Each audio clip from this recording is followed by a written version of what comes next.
तो चुनाव बाद आगामी रणनीति पर मंथन करने के लिए बीजेपी के बड़े दिग्गज नेता भोपाल में जुटे। सीएम डॉक्टर मोहन यादव और प्रदेश अध्यक्ष वी डी शर्मा के साथ ही राष्ट्रीय सह संगठन मंत्री, क्षेत्रीय संगठन मंत्री, जिलाध्यक्षों की बैठक में शामिल हुए। बैठक में आगामी अभियानों की रणनीति पर चर्चा हुई। जिलाध्यक्षों की बैठक में सीएम मोहन यादव ने घर घर तिरंगा यात्रा को लेकर भी कार्यकर्ताओं में जोश भरने की बात कही है। और बीजेपी के कार्यकर्ता हाथ में तिरंगा लेकर पूरे समाज को जागृत करेंगे। रक्षाबंधन से पहले 25,000 जगहों पर रक्षाबंधन के कार्यक्रम होंगे और उसी दिन लाडली बहनों के साथ ही रक्षाबंधन का शगुन भी ट्रांसफर होगा। सीएम ने कहा कि एमपी के सभी जिलों के प्रभारी मंत्री तय हो गए हैं।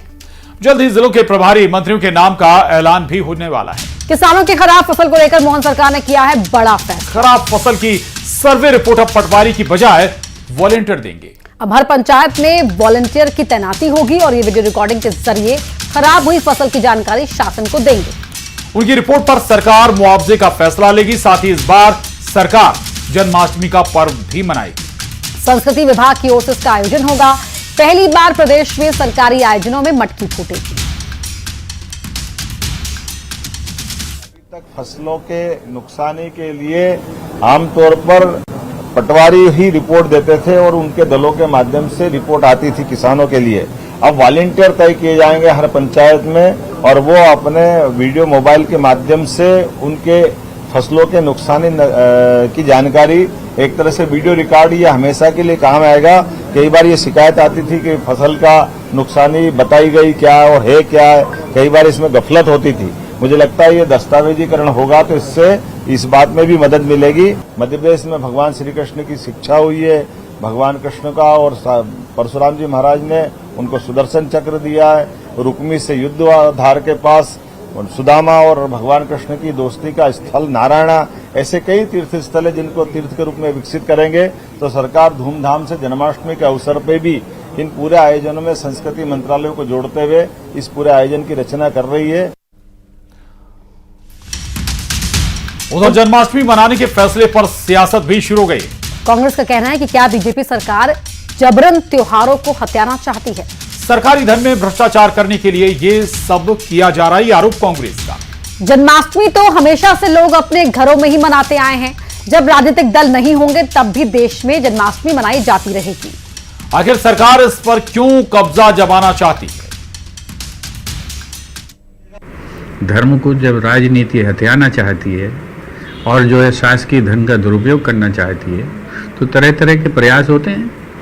आप जो है क्यों हड़पना चाहते हैं जिससे एक धार्मिक आयोजन को जो जनता के प्राणों में बसा हुआ है उसको क्यों राज्य के संसाधनों से हड़पना चाहते हैं? ये तो सरकार को जवाब देना चाहिए इसका, और बिल्कुल मनाई जानी चाहिए। मनाते लोग, हर घर में मनाए जाते हैं। और शैलेंद्र चौहान न्यूज 18 संवाददाता हमारे साथ जुड़ गए हैं और जानकारी के साथ। शैलेंद्र, जन्माष्टमी अगर मनाई जा रही है, विपक्ष जो आरोप लगा रहा है कि आखिर क्यों हथिया रहे हैं त्योहार, अगर सरकार कोई त्योहार मनवाती है तो इसे हथियाना कैसे मान लें? देखिए प्रशांत, बड़ी स्पष्ट बात है कि बीजेपी ने इसको, अभी सीएम डॉक्टर मोहन यादव ने कहा कि जब हम जन्माष्टमी मनाएंगे और जन्माष्टमी को उस तरह मनाया जाएगा त्योहार की तरह, और लगातार जो कृष्ण जी के जहां जहां पैर पड़े थे, अगर बात की जाए उज्जैन हो या आसपास के जो, तो जिस तरह मथुरा वृंदावन में जन्माष्टमी मनती है उसी तरह इसको स्वरूप दिया जा रहा है। और खासकर युवाओं के लिए, युवाओं को उत्साह होता है, मटकी फोड़ होती है और इस तरह के जो सांस्कृतिक कार्यक्रम होते हैं जो पहले होते आए हैं। हाँ, ये भी बीजेपी की तरफ से भी सफाई दी गई कि अभी भी युवा, आप किसी भी गली मोहल्ले में जाएंगे तो जन्माष्टमी मनाते नजर आते हैं। कॉलोनी मोहल्ले में जन्माष्टमी मनती है, मटकी फोड़ी जाती, तो इसको त्योहार को जोड़ा जा रहा है संस्कृति विभाग के साथ। और सरकार भी अलग अलग तरह के आयोजन करेगी ताकि ज्यादा से ज्यादा लोग जुटे, इस त्योहार को धार्मिक त्योहार मनाए और साथ साथ सांस्कृतिक कार्यक्रम भी होंगे। तो कहीं ना कहीं बीजेपी की मंशा जो है वो यही है कि ज्यादा से ज्यादा लोग जन्माष्टमी को उत्सव की तरह मनाए, सड़कों पर लोग कार्यक्रम हो और इस तरह का आयोजन हो। लेकिन कांग्रेस जो सवाल उठा रही है वो कांग्रेस ये कहना चाहती है कि बीजेपी की मंशा इस आयोजन को भी अपनी तरफ कैप्चर करने की है और एक तरह से इसको धार्मिक जो रंग है वो देने की कोशिश है। जी बिल्कुल ठीक बात है। हालांकि सियासत इसमें अपने तरह से होगी। शुक्रिया आपका, बहुत धन्यवाद जानकारी के लिए। और अब बात करते हैं इंदौर की, जहां कांग्रेस ने घोटाले के विरोध में जंगी प्रदर्शन किया। कुछ कार्यकर्ताओं ने बैरिकेड फांदने की कोशिश की। इस दौरान पुलिस और कांग्रेस कार्यकर्ताओं के बीच झड़प भी देखने को मिली। पुलिस ने कांग्रेस के कार्यकर्ताओं को रोकने के लिए वाटर कैनन का इस्तेमाल भी किया, जिसमें कई कार्यकर्ता घायल हो गए। वहीं कुछ मीडिया कर्मी भी बताया जा रहा है कि इसमें जख्मी हुए।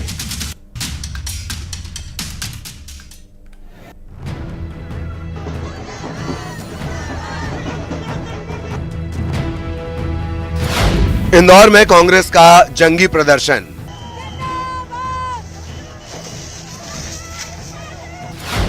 फर्जी बिल घोटाले के खिलाफ विरोध। प्रदर्शन में पुलिस से भिड़े कार्यकर्ता, पुलिस ने कार्यकर्ताओं को खदेड़ा। इंदौर नगर निगम में हुए घोटाले के विरोध में कांग्रेस ने प्रदर्शन किया। इस दौरान कांग्रेस नेता और कार्यकर्ता पुलिस से भिड़ गए। तस्वीरों में आप देख सकते हैं, बड़ी संख्या में कांग्रेस कार्यकर्ता बैरिकेड के पास मौजूद हैं। नेताओं और कार्यकर्ताओं को रोकने के लिए पुलिस के जवान भी मौके पर थे। कुछ कार्यकर्ताओं ने बैरिकेड फांदने की कोशिश की। कांग्रेस कार्यकर्ताओं ने निगम परिसर में घुसने का प्रयास किया। इस दौरान पुलिस और कार्यकर्ताओं के बीच झूमा झटकी देखने को मिली। कांग्रेसियों को रोकने के लिए पुलिस को वाटर कैनन का इस्तेमाल करना पड़ा।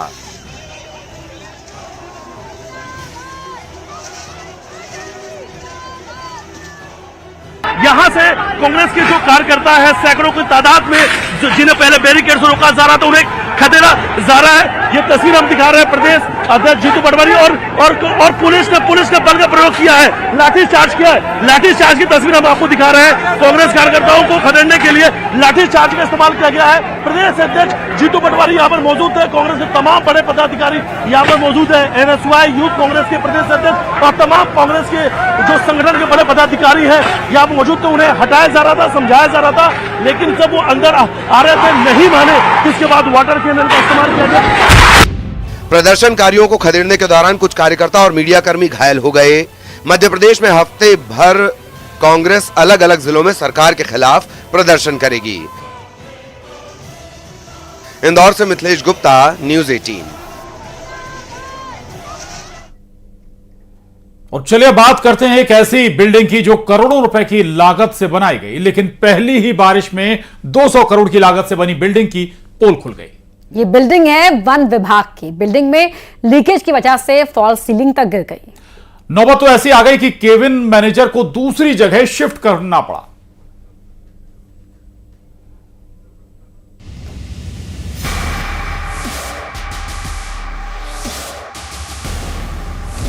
करोड़ों की इमारत बारिश में फेल।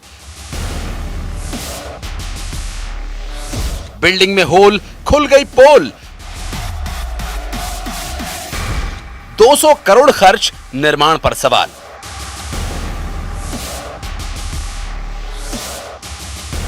इस आलीशान बिल्डिंग को देखिए। ये वन विभाग की बिल्डिंग है। इसकी लागत करीब करीब 200 करोड़ रुपए है। पिछले साल इस इमारत का लोकार्पण किया गया था, यानी 1 साल बीत गया है। पहली ही बारिश में घटिया निर्माण की पोल खुल गई। जी हां, छत से टपकते पानी को देखकर आप समझ ही गए होंगे। बताया जा रहा है कि स्टोर मैनेजर के केबिन में लीकेज हुआ, जहां पिछले 8-10 दिनों से पानी की बूंदें टपक रही हैं। बिल्डिंग में लीकेज की वजह से फॉल सीलिंग तक गिर गई। नौबत तो ऐसी आ गई कि केबिन में मैनेजर को दूसरी जगह शिफ्ट होना पड़ा। मामले की शिकायत विभाग के आला अधिकारियों से भी की गई। इसके बावजूद स्थिति जस की तस है। ये 8-10 रोज से है परेशानी में, इधर उधर कंप्लेंट कर करके भी कोई आते हैं, फोटो खींच कर निकल कर चले जाते हैं। यहाँ जो अधिकारी बैठे थे वो कहाँ शिफ्ट कर गए? वो दूसरी जगह बैठे हुए हैं टेम्परेरी, वैसे अपने स्टूल टेम्परेरी लेके। दूसरी तरफ बड़े अधिकारी मामले में कुछ भी बोलने से बच रहे हैं।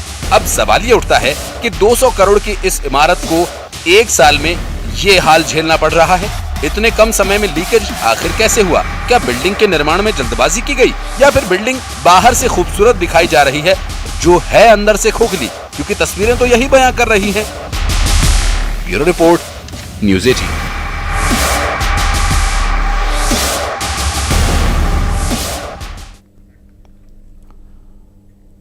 वहीं बारिश के बीच मध्य प्रदेश में लगातार हादसों की खबरें सामने आ रही हैं। रीवा और सागर में हुए दर्दनाक हादसों के बाद प्रशासन जाग गया है।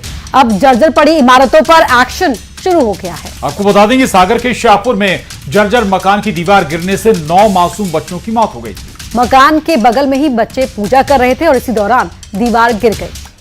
उधर रीवा में स्कूल की दीवार गिरने से 4 बच्चों की मौत हो गई थी, जिस पर सियासत भी खूब हुई। रीवा और सागर में हुए हादसों के बाद प्रशासन जाग गया है। 2 तस्वीरें आपकी टीवी स्क्रीन पर हैं। सागर और रीवा में यह दर्दनाक हादसा पेश आया था, जहां रीवा में 3 मासूम बच्चों की जान गई थी दीवार गिरने से, तो वहीं लगभग ऐसे ही हालात या कहें कि ऐसे ही हादसे में 9 मासूम बच्चों ने अपनी जान गंवाई थी, जहां एक जर्जर मकान की दीवार धराशायी हो गई। 9 मासूम बच्चे उस दीवार की जद में आ गए और आनंद या कहें उनके जब तक उनके लिए अस्पताल ले जाया जाता तब तक सारे बच्चे दम तोड़ चुके थे।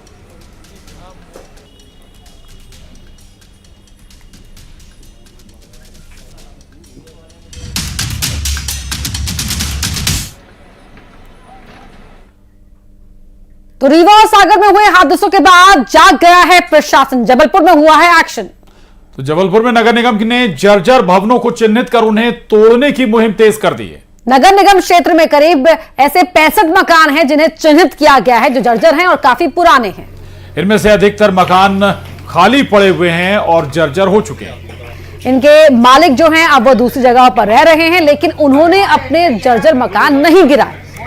नगर निगम अतिक्रमण दल के प्रभारी सागर बोरकर ने बताया कि चिन्हित किए गए 65 जर्जर मकानों में से 21 मकान तोड़े जा चुके हैं और बाकी मकानों को भी सावधानी के साथ तोड़ा जा रहा है। उधर रतलाम में भी नगर निगम की बुलडोजर कार्रवाई जारी है। नगर निगम ने कई जर्जर मकानों को जमींदोज कर दिया है। बताया जा रहा है कि रतलाम में निगम की ओर से 60 से ज्यादा बिल्डिंग को चुना गया है। जो जर्जर हैं, उधर शाहजहांपुर में भी प्रशासन का एक्शन देखने को मिला है, जहां पर शाहजहांपुर नगर पालिका ने शहर के 15 जर्जर मकान मालिकों को 24 घंटे के अंदर मकान खाली कर उन्हें सुरक्षित तरीके से जमींदोज करने का नोटिस जारी किया है। शाहजहांपुर नगर पालिका ने शहर में 15 जर्जर मकानों को चिन्हित किया और इन मकानों पर नोटिस चस्पा किया।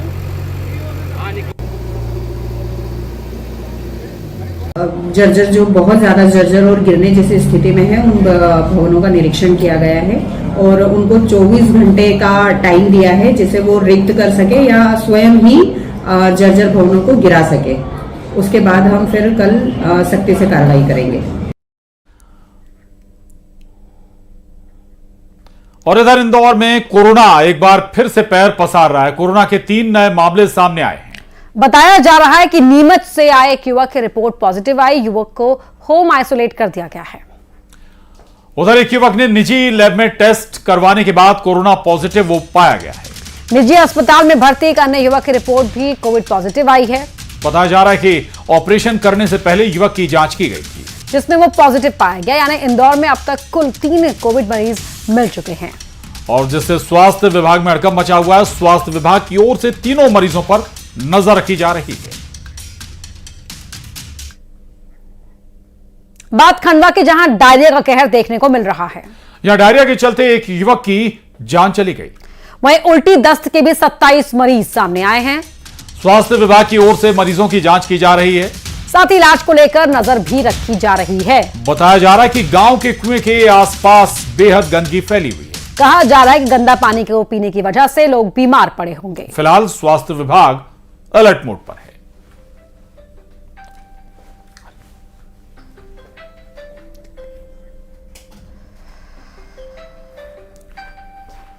तो बाढ़ और बारिश के बीच लोगों की लापरवाही अब जानलेवा साबित हो रही है। खंडवा और रीवा से कुछ ऐसे ही मामले सामने आए हैं, जहां लापरवाही भारी पड़ गई।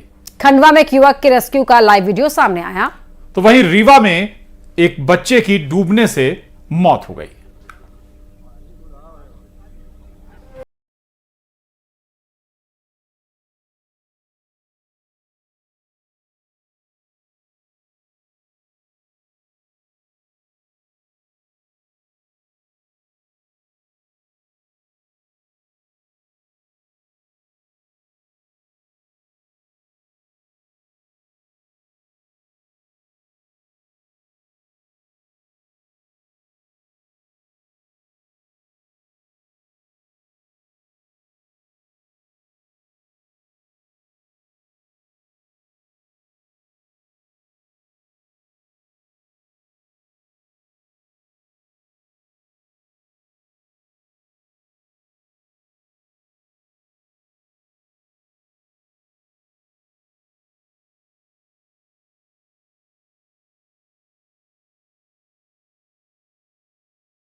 और अब बात करते हैं बांग्लादेश की, जहां शेख हसीना के इस्तीफे के बाद भी हिंसा जो है वो थमती नजर नहीं आ रही है।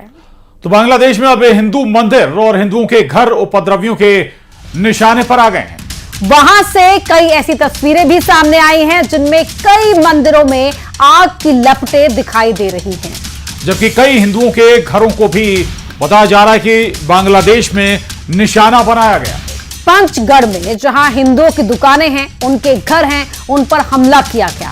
और एक ही जिले में 12 घरों को आग लगा दी गई, जो कि बताया जा रहा है कि हिंदुओं की थी। जबकि दिनाजपुर की बात करें, 10 घरों को उपद्रवियों ने वहां पर जला दिया। खबर यह भी है कि लक्ष्मीपुर में 300 लोगों ने एक साथ हिंदुओं के घरों पर हमला बोल दिया। उधर इस्कॉन मंदिर ने भी तोड़फोड़ का वीडियो जारी किया है और इस्कॉन ने दावा किया है कि कई मंदिरों में आग लगा दी गई है बांग्लादेश में।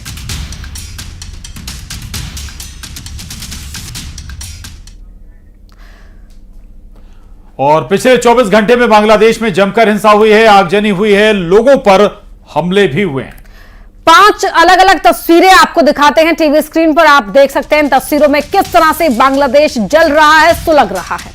बांग्लादेश की राजधानी ढाका में शेख हसीना के आधिकारिक निवास पर प्रदर्शनकारियों ने कब्जा कर लिया। 5 तस्वीरों के जरिए आप इस वक्त बांग्लादेश के ताजा हालात को समझ सकते हैं।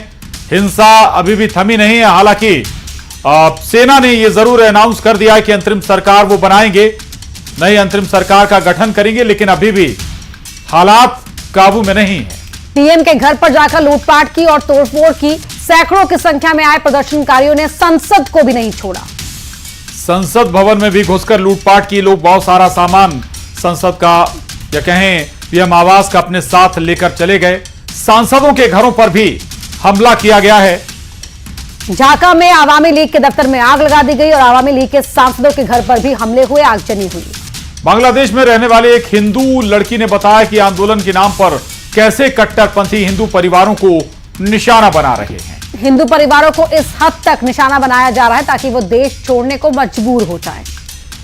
तो ये इस वक्त बांग्लादेश के असल हालात हैं। और हालांकि शेख हसीना खुद छोड़ चुकी हैं देश और इस वक्त भारत में है। हालांकि दूसरे देशों ने अभी तक उन्हें शरण देने के लिए हामी नहीं भरी है, लेकिन उनके देश यानी कि बांग्लादेश में अभी क्या हालात हैं ये आप इन 5 तस्वीरों के जरिए समझ सकते हैं।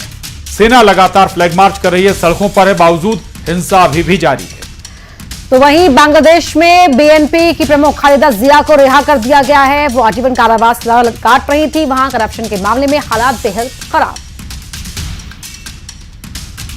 নিয়ে যাওয়ার সময় উল্টো দিক থেকে এসে আমার বাসার মধ্যে ঢুকে, আমার বাবা একজন ব্যবসা করে, সে তার ব্যবসার প্রতিষ্ঠান, আমার ভাই একজন ডাক্তার, ছোট কাকার ছেলে, তার চেম্বারও আমাদের বাসার মধ্যে। এই চেম্বারের মধ্যে ঢুকে আমাদের পুরো ভাইরা চুইরা কিচ্ছু রাখে নাই। আমার কাকাকে খুঁজতেছিল, আমার ভাইকে খুঁজতেছিল, মানে এরা কোথায়। আমার মা বাইরে ছিল, আমার মা শুধু নিরুপায় হয়ে দাঁড়ায় দেখতেছে যে ঘরে ফ্যান বলেন, খাবার জলের জগ বলেন, একটা গ্লাস বলেন, কিচ্ছু রাখে নাই। পিটাই ভাঙে ফেলাইছে। বাবা যতটুকু পারছে ছবি তুলছে এবং বাবারে মারছে, বাবার গায়ে হাত দিছে। আর আমার ছোট কাকা তো পলাই আছে, আমার ছোট কাকাকে ওরা খুঁজতেছে। Mr. Chairman, sir, I rise to apprise this august House of certain recent developments pertaining to Bangladesh. As honorable members are aware, India-Bangladesh relations have been exceptionally close for many decades over many governments. Concern about recent violence and instability there is shared across the political spectrum. Since the election in January 2024, there has been considerable tension, deep divides, and growing polarization in Bangladesh politics. This underlying foundation aggravated a student agitation that started in June this year. तो 5 की 8